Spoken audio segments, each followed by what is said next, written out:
Morning, America. Today we are doing a catch and cook of any species.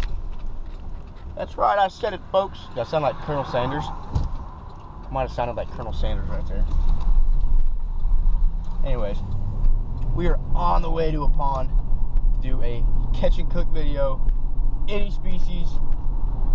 I want to say any size, but that's probably not right. Definitely any species. And we're going to see what we can catch, because it rained a lot here last night, and I'm not so sure that the water's not going to be really muddy. But hopefully the fish are going to bite. We're going to be able to catch something to put in our bellies, because if not, I'm going to go hungry.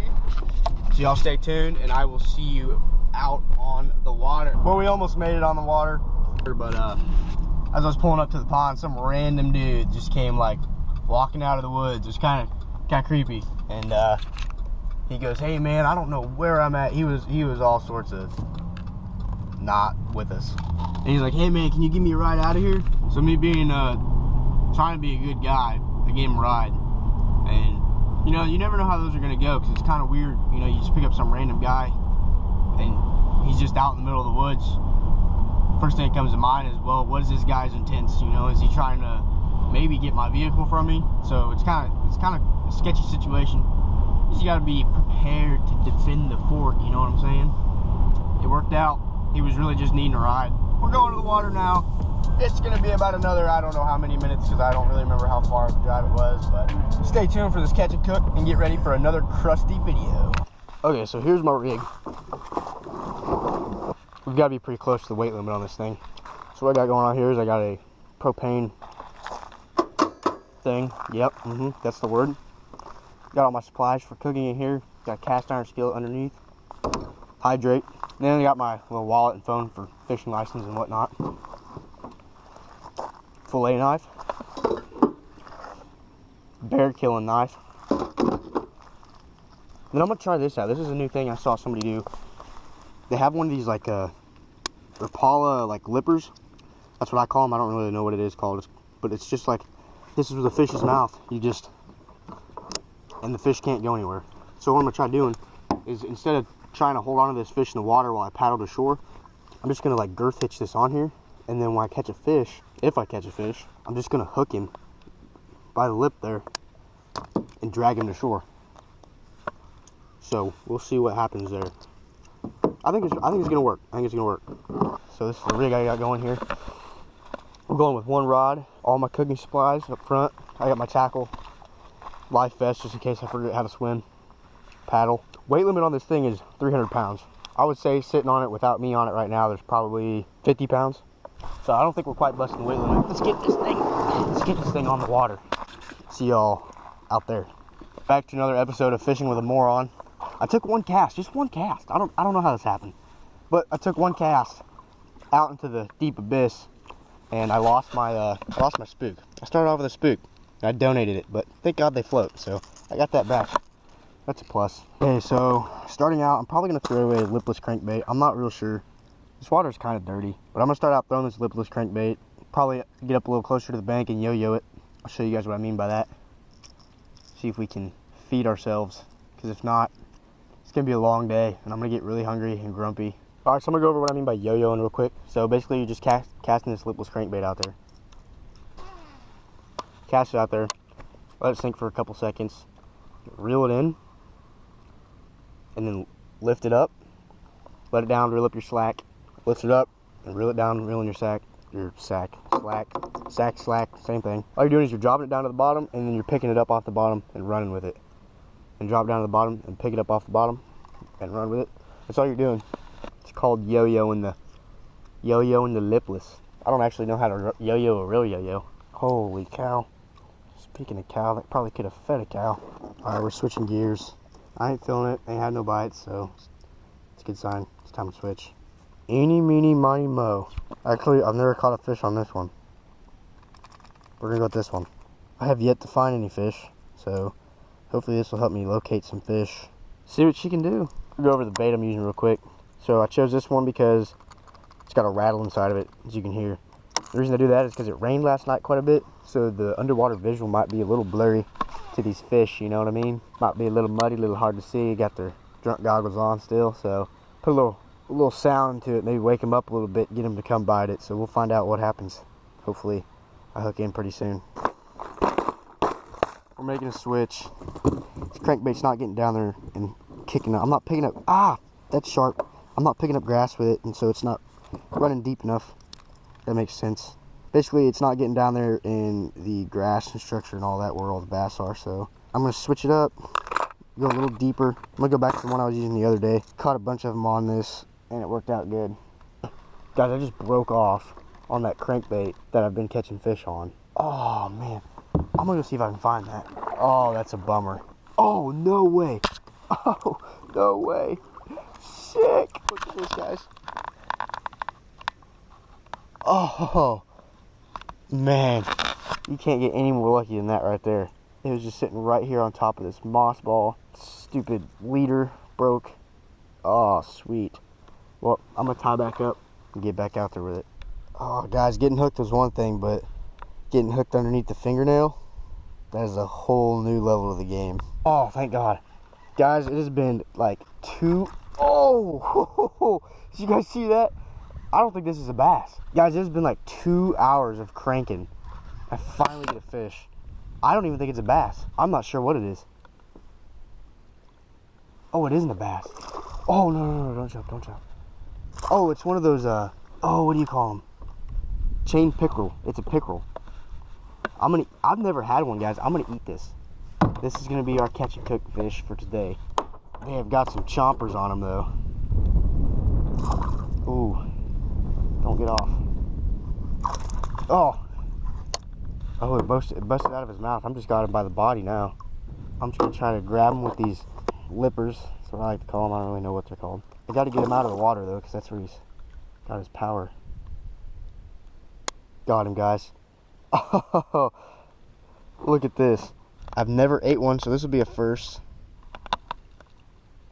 Let's get him unhooked here. He might have to sit for a second. I might have to go get some pliers, guys. Here he sits, guys. Look at that. They remind me of a lot of like a muskie. We're gonna go put him on the grill. He's gonna ride with us right here, just like that. It's actually a pretty neat way to do that. It works out pretty good.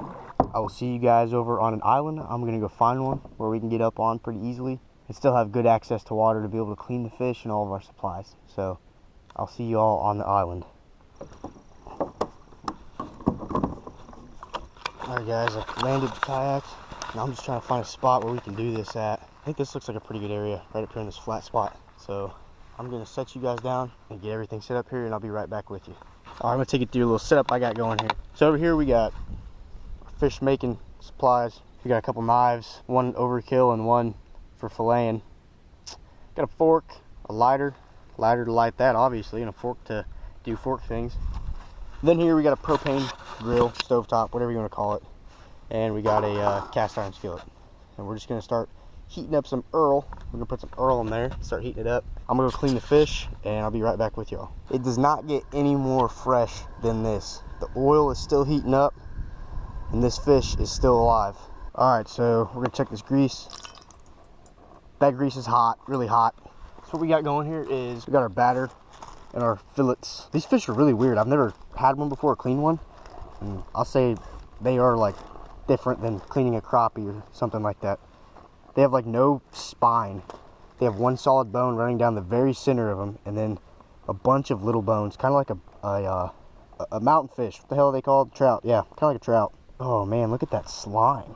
I don't know what the hell that's all about. I washed them off. I don't know. But what we're doing was taking them straight from off the fish, cleaned them off a little bit. We're putting them straight into the batter. First thing, without any egg, straight into the batter. And this is gonna do we're gonna do like a double layer of this batter. So we're doing one now with just the fish. Then with that on there, we go straight into the egg. So straight from the fish to the batter, get the extra batter off, into the egg. And I did skin on with this because it's kind of hard to take the skin off. Like I said, they're like trout, so it's kind of hard to take the skin off. Should be all that. Then we're gonna go into the egg.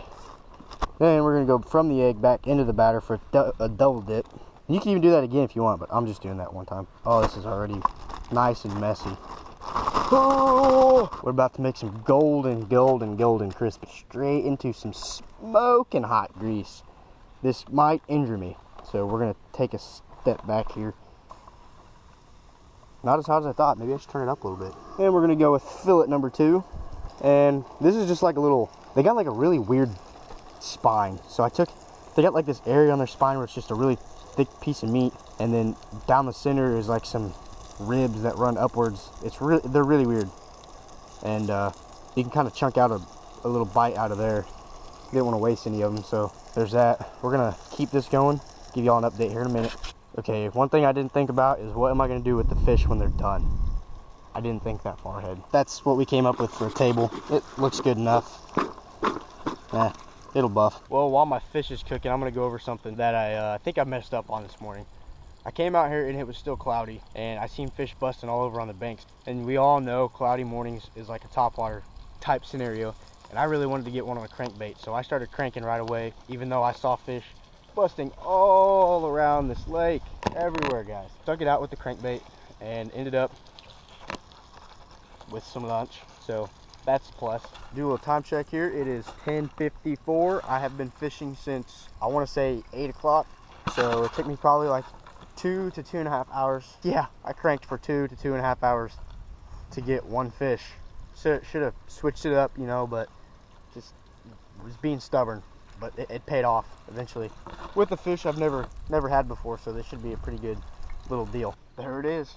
We got it in the cool down spot, and we're just kind of waiting for it to cool down a little bit so we don't burn our tongues off. If there's something I wish I had brought, it'd definitely be a chair, something to sit down out here and just enjoy the view while my now golden chain pickerel is on the cool down cycle of things right before it goes into the digestive cycle of things.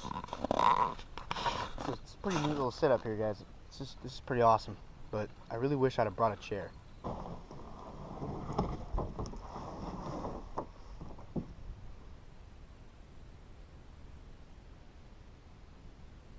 Alright, it's time to give it a taste test. Digestive cycle started. We're gonna start out with oh man, that's perfect. Golden white, flaky, golden goodiness. We're gonna start out with this little boneless back strap, neck, traps area. That's really good. There's definitely one of the most pure white flaky fish I've ever ate. Definitely really good. Now we're gonna move on to the I kind of burnt this one. Dude, what do you do? We're gonna move on to this fillet. Oh, first thing I noticed, look at this. Look how that just falls apart. White, crisp. Oh, and the skin comes right off. Oh, look at that.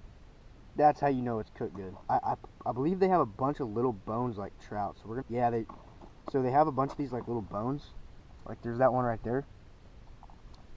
I don't think that they really stay in there though. You can kind of just pull them out. It's pretty good.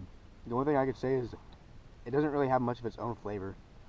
And I kind of read some reviews on pickerel too, just to kind of see if, you know, what people had said about eating them. And there was definitely something that was said quite a bit. I saw they don't have much of their own flavor. You have to add it in your batter, and that's I didn't really add much in that batter. It was a pretty simple, straightforward batter. But I would definitely not shy away from doing this again because they are good. Oh, one other thing I didn't do. Whenever you guys cook a fish with the skin on, make sure you descale it. It's not gonna kill you. It's not real cool. Well, guys, I'm gonna sit here and finish my last little fillet. Thank you all for watching. If you like today's video, please hit the like button and please subscribe so you guys can see the next adventure on this channel, Tilly's Outdoor TV. Thank you all again.